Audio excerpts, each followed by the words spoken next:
नमस्कार, मी पंजाब डक. आज आहे 17 सप्टेंबर 2025. मी आहे अमरावती जिल्ह्यामध्ये, म्हणजे हे पश्चिम विदर्भ, पूर्व विदर्भ आणि पश्चिम विदर्भामध्ये अमरावती जिल्हा आहे. तर या ठिकाणी शेतकरी मेळावा आणि या ठिकाणी आलेल्याच्यानंतर सर्वप्रथम आता अमरावती जिल्ह्यात आहे म्हणून सुरुवातीला विदर्भातलाच अंदाज सांगतो. विदर्भात अनेक तुम्हाला सांगू इच्छितो की 17-18 आता उद्यापासून काय होणार आहे, थोडं सूर्यदर्शन होणार आहे. पण स्थानिक वातावरण तयार होऊन काय होणार आहे, रात्रीच्याला दुपारी 4च्या नंतर एकदा पाऊस येणार आहे. म्हणून अमरावती जिल्हा आणि विदर्भातल्या शेतकऱ्यांनी हा अंदाज लक्षात घ्यायचा. आणि त्याच्यानंतर राज्यातल्या सर्व शेतकऱ्याला सांगू इच्छितो की राज्यात आज 17 सप्टेंबर आहे. राज्यात म्हणजे आता 2 दिवसानंतर 17-18 आणखीन 2च दिवस पाऊस आहे. त्याच्यानंतर 19 तारखेपासून राज्यातला पावसाचा जोर कमी होणार आहे. पण जोर कमी जरी झाला तरी राज्यात काय होणार आहे, स्थानिक वातावरण तयार होऊन पाऊस मात्र पडतच राहणार आहे. म्हणून हा अंदाज लक्षात यायचा. मग राज्यात आता परत पाऊस कधी येणार आहे, तर नेमक्या शेतकऱ्याचं सोयाबीन काढणं चालू आहे, उडीद काढणं चालू आहे. तर राज्यातल्या शेतकऱ्याला सांगू इच्छितो की म्हणजे सप्टेंबरच्या शेवटच्या आठवड्यात मात्र परत एकदा राज्यात मोठा पाऊस येणार आहे. म्हणून हा अंदाज लक्षात यायचा. तो खूप ठिकाणी नाही पडणार, पण काही भागात मात्र ते पाऊस झोडपून काढणार आहे. म्हणजे ते सांगायचं झालं तर 24 सप्टेंबरपासून ते पावसाला सुरुवात होईल. 24 सप्टेंबरनंतर दररोज वेगवेगळ्या भागात पाऊस जाईल, त्याचा आपण व्हिडिओ नंतर देऊ. पण सप्टेंबरच्या शेवटच्या आठवड्यात मात्र परत एकदा पाऊस जोराचा पडणार आहे. म्हणून हा अंदाज लक्षात घ्यायचा. सर, आपण अमरावती या ठिकाणी आहोत, तर अमरावतीच्या शेतकऱ्यांना काय सांगू इच्छितो? तर सध्या मी अमरावती जिल्ह्यामध्ये, विदर्भामध्ये, तर विदर्भातल्या शेतकऱ्याला सांगू इच्छितो की आज देखील तुमच्या अमरावती जिल्ह्यामध्ये दुपारनंतर चांगलं सूर्यदर्शन होणार आहे. त्याच्यानंतर काय होणार आहे, पण रात्रीच्याला मात्र परत पाऊस हजेरी लावणारच आहे. म्हणजे सांगायचं झालं तर 17, 18, 19, 20 तारखेपर्यंत राज्यात पाऊस चालू राहणार आहे. पण याच्या व्यतिरिक्त तुम्हाला सांगू इच्छितो इकडला विदर्भातला जोर मात्र 11 जिल्ह्यातला जोर मात्र कमी होणार आहे. मात्र मराठवाड्यातला पाऊस हे कायमस्वरूपी राहणार आहे.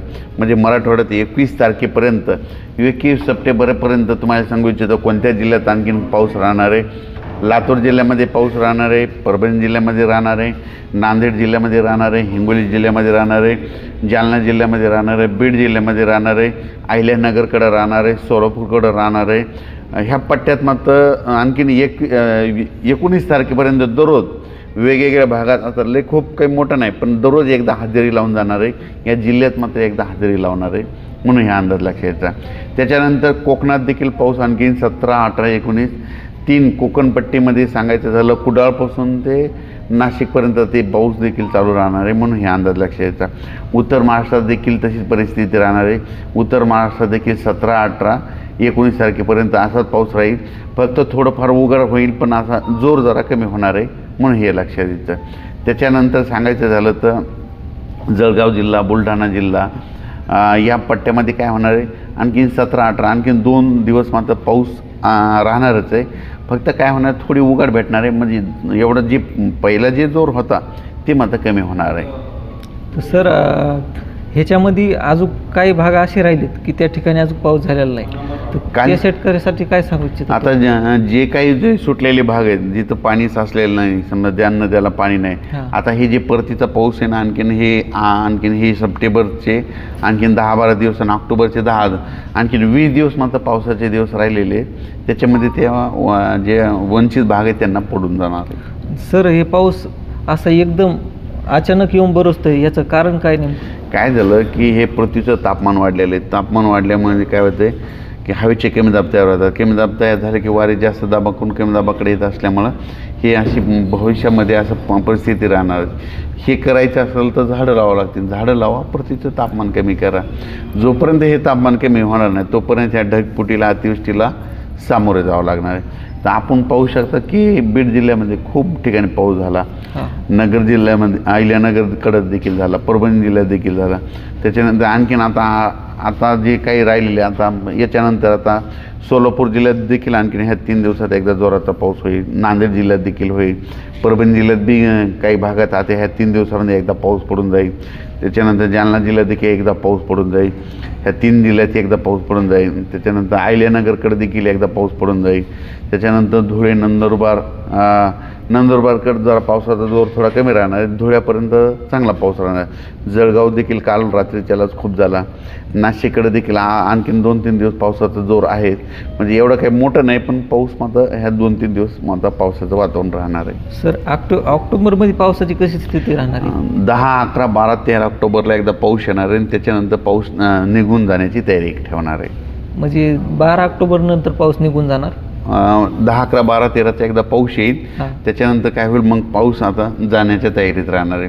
फक्त दिवाळीमध्ये काय होणार आहे, 24-25 तारखेला एकदा 10-15 हजार गावामध्ये थोडा पाऊस येत असतंय आणि 2 नोव्हेंबरला थंडी येणार आहे. असं.